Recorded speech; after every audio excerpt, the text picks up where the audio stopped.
জুলাই সনদ বাস্তবায়ন আদেশ কেন অসাংবিধানিক হবে না, এটি একটি রুল। আরেকটি রুল হলো সংসদ সদস্যদেরকে শপথ বাক্য পাঠ করানোর জন্য যে চিঠি দেওয়া হয়েছিল, ওই চিঠির দ্বিতীয় অংশ সংবিধান সংস্কার সভার সদস্য হিসেবে শপথ নেওয়াটা কেন অবৈধ হবে না, এটি আরেকটি রুল। আরেকটি রুল হলো গণ ভোটের সেকশন 3-এ যে 4টি প্রশ্ন দেয়া আছে সেটি কেন অবৈধ হবে না, এটি আরেকটি পার্ট অফ দ্য রুল। আর আরেকটি হলো ওই গণভোট অধ্যাদেশের তফসিলে 30টি ঐকমত্যের ভিত্তিতে যে 30টি সংস্কার প্রস্তাব করা হয়েছিল সেটিকে কেন অবৈধ করা হবে না, এটি হলো আরেকটি রুল। এই 4টি সেপারেট রুল জারি হয়েছে দুটো রিট পিটিশনে। আমরা মনে করি 5ই আগস্টের পরে যে সংস্কার কর্মকাণ্ড পরিচালনা করার জন্য যে উদ্যোগ নেওয়া হয়েছিল, সেই উদ্যোগটাকে রাজনৈতিক মতকের বাইরে নিয়ে এসে আদালতের সাবজেক্ট ম্যাটার বানানো হলো। অতীতেও আদালতের সাবজেক্ট ম্যাটার বানানো হয়েছে যে সমস্ত বিষয়কে, যেগুলো রাজনৈতিকভাবে সেটেল করার বিষয় ছিল, তার কোনোটারই ভালো ফলাফল আমরা দেখতে পাই না।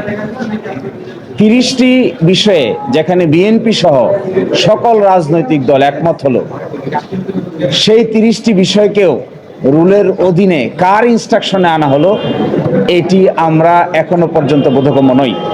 তবে আমরা দেখতে পাচ্ছি এই রিট মামলা শুনানি করার ক্ষেত্রে এবং এই রিট মামলাটি পরিচালনা করার ক্ষেত্রে সরকারের একাংশের ডাইরেক্ট সংশ্লিষ্টতা দেখা যাচ্ছে। ফলে আমরা ধরে নিতে পারি যে সরকার এই সংস্কার প্রস্তাবকে পার্লামেন্টকে বাইপাস করে কোর্টের মাধ্যমে সেটেল করে এক ধরনের স্থিতাবস্থা বা এক ধরনের সুবিধা নেয়ার জন্য চেষ্টা করছেন। আবার সরকারকে মাঝে মাঝে মনে হচ্ছে দ্বিচারিতা করছেন। এই দ্বিচারিতার অংশ হিসেবে গতকালকে তারা প্রস্তাব পাঠিয়েছেন যে ডেপুটি স্পিকারকে বিরোধী দল থেকে দেয়া হবে, নামের প্রস্তাব চেয়েছেন। অথচ ডেপুটি স্পিকারের এই বিরোধী দল থেকে দেয়া হবে, এটা একমত পোষণ করা হয়েছিল যে 30টি প্রস্তাবের মধ্যে এটাকেও আজকে রুলের অংশ করা হয়েছে। একদিকে বলছেন ডেপুটি স্পিকার দেয়া হবে, নাম দেন, আরেকদিকে নিজস্ব ইনস্ট্রাকশনে ইনডাইরেক্ট রিট পিটিশন দায়ের করে সংস্কার প্রস্তাবকে আদালতের সাবজেক্ট ম্যাটার বানাচ্ছেন। এটার নাম হলো দ্বিচারিতা। আমরা মনে করি এই যে একটি কাজ করানো হলো, এর মাধ্যমে নিজের পায়ে নিজেই কোড়াল মারার চেষ্টা করছে একটি রাজনৈতিক দল। যদি বাংলাদেশে জুলাই সনদ বাস্তবায়ন আদেশ না থাকে, 30টি কনসেনসাসের ভিত্তিতে সংস্কার প্রস্তাব না থাকে, গণভোটের প্রশ্ন অবৈধ হয়, তাহলে শেষ পর্যন্ত থাকবে কি? শেষ পর্যন্ত নির্বাচন থাকে, সরকার থাকে, নিজের গদি থাকে, সবকিছুই বড় ধরনের প্রশ্নের সম্মুখীন হবে। তো এই দায়িত্ব তাদেরকে নিতে হবে যারা এই প্যান্ডোরার বক্স ওপেন করাচ্ছেন। They have to take the responsibility on their shoulder.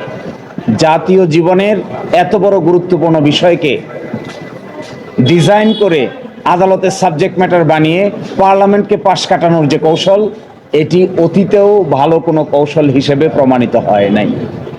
So again, the same strategy is being administered by some group of people. And our reaction is this type of activity is neither possible, neither desirable nor practicable. যে জাতীয় নির্বাচন হয়েছে একই দিনে, তার অংশ থেকে আপনি গণভোটকে যদি আলাদা করে নেন, তাহলে একসময় আপনারাই প্রশ্নের সম্মুখীন হবেন যে তাহলে জাতীয় নির্বাচন যার মাধ্যমে ক্ষমতায় এসেছেন, যা অন্তর্বর্তীকালীন সরকার কর্তৃক গৃহীত সংস্কার প্রস্তাব যদি বেআইনি হয়, তাহলে অন্তর্বর্তীকালীন সরকার কর্তৃক আয়োজিত ইলেকশন কমিশন কর্তৃক আয়োজিত জাতীয় নির্বাচনের বৈধতা নিয়েও প্রশ্ন উত্থাপিত হবে। আপনারা এর কনসিকুয়েন্স সম্পর্কে ভেবেছেন কিনা, না ভেবে কাজ করছেন কিনা, আপনাদের মধ্যে এগুলো নিয়ে অনুশোচনা আছে কিনা, আপনারা এগুলো আলোচনা করেছেন কিনা, এইগুলোই আমাদের কাছে সবচাইতে বড় $1 million question. So this writ petition is not only a simple writ petition, it attaches the future of the nation of Bangladesh. সংসদের এই যে আজকে আরেকটা হলো যে আমরা এর আগে দেখেছিলাম রুল নিয়ে আপনাদের যাওয়া যায় না ঠিক, কিন্তু এর আগে দেখেছিলাম দুইটা রুল নিয়ে গিয়েছে সেগুলোতে আপনি দুইটা এই রুলটা যদি আমার মনে পড়ে সেক্ষেত্রে আপনারা আপনি বিভাগে যাবেন। দেখুন, রুল নিয়ে আপিল বিভাগে যাওয়াটা ট্রেডিশন অ্যালাউ করে না, আইনেও অ্যালাউ করে না। তারপরে এই ব্যাপারটি আমরা আলাপ আলোচনা করব। আমরা নিজেরা যাদের যাদের বিরুদ্ধে রুল জারি হচ্ছে সকলকে পার্টি করা হয়নি। সংসদ সদস্যদের ওতকে প্রস্তাবিত করা হয়েছে, কিন্তু সংসদ সদস্য কেউ তো রিটের পার্টি না। জুলাই সনদকে এগ্রিড বিষয় যে 30টা, এটিকে চ্যালেঞ্জ করা হয়েছে, অথচ জুলাই সনদে স্বাক্ষরিত কোনো পলিটিক্যাল পার্টি এই রিটের পার্টি না। আমরা যারা সাইন করেছি বিভিন্ন সময়ে, যে সমস্ত রাজনৈতিক দল সাইন করেছে, বিএনপিও সাইন করেছে, বিএনপিও তো এই রিট পিটিশনের কোনো রেসপন্ডেন্ট পক্ষ নয়। তাহলে এই রিট পিটিশনটা পক্ষ দোষে দুষ্ট আছে। আপনি যাদের ওতকে অসাংবিধানিক ঘোষণা করতে চান তাদেরকে পক্ষ করেননি কেন? যাদের সাইন করা ঐকমত্য চার্টারকে আপনারা অসাংবিধানিক ঘোষণা করতে চান, সেই পলিটিক্যাল পার্টিগুলোকে আপনারা কেন এখানে পক্ষ করেন নাই? তাহলে তো এক ধরনের হাইড অ্যান্ড সিক। এই হাইড অ্যান্ড সিকিংটাই জাতির জন্য ভালো হয় না।